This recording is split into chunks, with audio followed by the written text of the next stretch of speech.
everyone, I'm Ryan, owner of Nw Moto Garage. This here's my shop out here. And I just wanted to start maybe a little video series. I just picked up a used 2008 CRF450 and it's got some work that needs to be done on it. So I just figured it'd be a good idea to just be able to share with you guys just some processes, things we're gonna go through, and we'll go from there. All right, so here's the bike. Like I said, 2008 CRF450. Just bought it off of somebody that couldn't get it running. So this is a non-running bike. I was just starting to kind of dig into it, just kind of look around. We'll give you some closer shots of things. Power Bomb FMF header, got a little dent in it there. We've got some radiator hoses, some bling. If something's going on with this foot peg here, you can see that brake bolt there's not at all where it should be. And we've got what looks to be a body fastener that's kind of down here in the bottom of this foot peg, completely loose, not actually threaded in at all. Kind of keeps this peg from moving, plus not springing back. So we'll see what's going on with that. We might just swap out those pegs anyway. Down here in the back axle here, anybody who knows, you can tell me that's wrong. This here axle should actually be in on the other side. So this has actually been inserted this way. First thing wrong. Second thing wrong, there's no axle block. So we don't know where the actual block went. Didn't come on it. Hopefully that there isn't seized. Those sometimes will seize up. We'll head around the other side of the bike. Oh yeah, and that tire is pretty worn too. We'll need one of those for sure.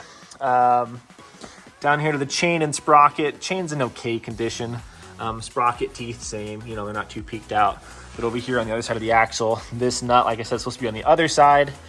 This at least does have a axle block, but I'm pretty sure I'm just gonna replace them both anyway. Maybe get something that's anodized, built or something like that. So, do have a TM Designs chain slider, that's pretty good.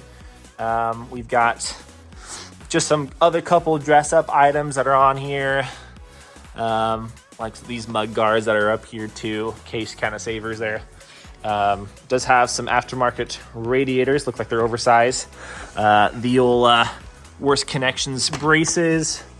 Actually, I took the seat off and yeah, to my surprise, look in there, absolutely no filter. So we'll definitely need one of those, maybe two, so we can have one cleaned up, oiled up, ready to go. Clutch feels okay, feels stiff. We'll see what kind of springs are in there. There might be some stiffer springs. This brake lever is all kind of bent up. We're definitely going to be replacing these grips and whatnot. Front fender is a Cycra. Same thing with looks like the front number plate. I'm not really sure what years these are. These might be the same years, but as you can tell from underneath, it might just be like a universal fender because they've actually got holes where the stock one should go. Put them in different spots there. So we'll see what that's all about. Whole plastics are pretty much just shot. You can just kind of see some of the flexes and wears. You know, like that bolt there has kind of been zip tied. This one over here broken through. So we'll just replace all the plastics, get everything freshened back up again. Big thing though, right now, doesn't run. So we got to figure out why it doesn't run. It does have compression, pretty good compression. You know, that's definitely some, got some weight there. Oil, I can see in the window is dark black, so we'll replace the oil that's in it, transmission and engine.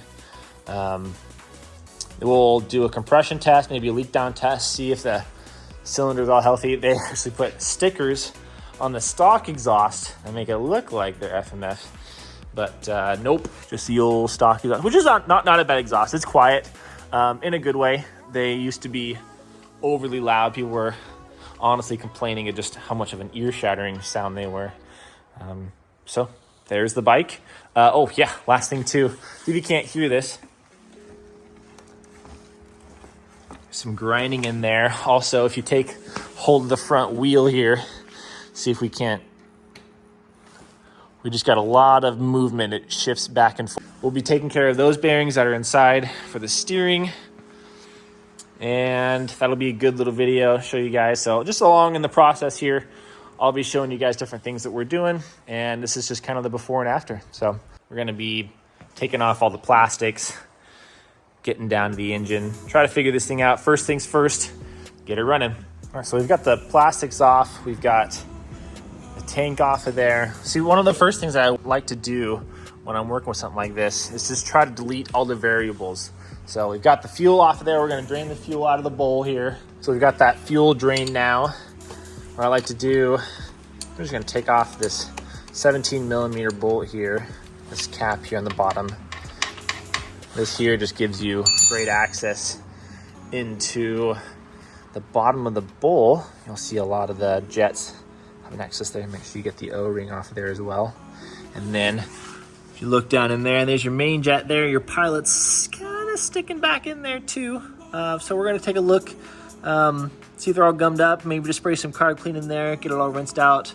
Also take a look at our pilot jet or our air fuel screw there. Probably swap that out for the easier extendable adjustable ones.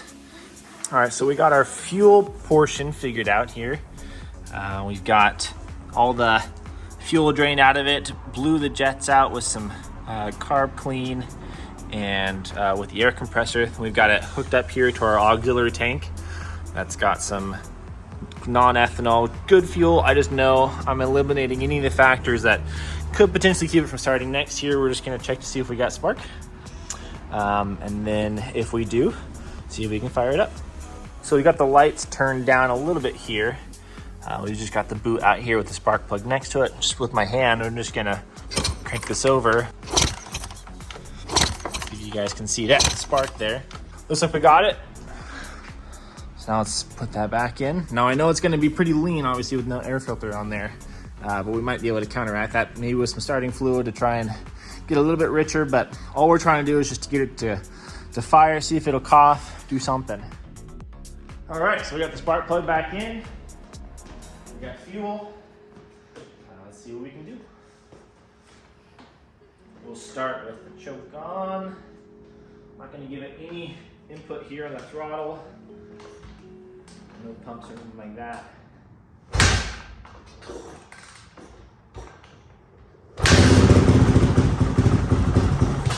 Hey, there we go. All right, there we go. Got it to fire up, even though it's just for a couple seconds. Tells me a couple things. We've got good compression. We've got the timing is correct.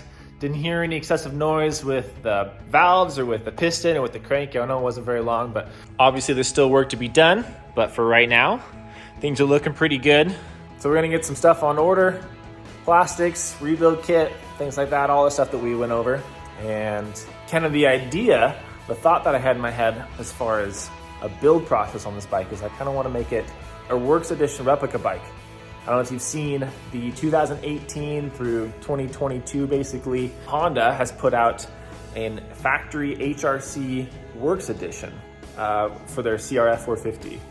And looks pretty cool. I love the style. It definitely goes back to some Supercross roots, and I'm excited to see how that turns out. We're also going to be doing a restyle kit for the front fender and the front number plate. So stay tuned for that. Thank you so much for watching. That's all for tonight. If you want to see some more, stay tuned. I'm going to be uploading a bunch of stuff as far as repairs and putting on some other modifications for this bike. But until then, we'll see you next time.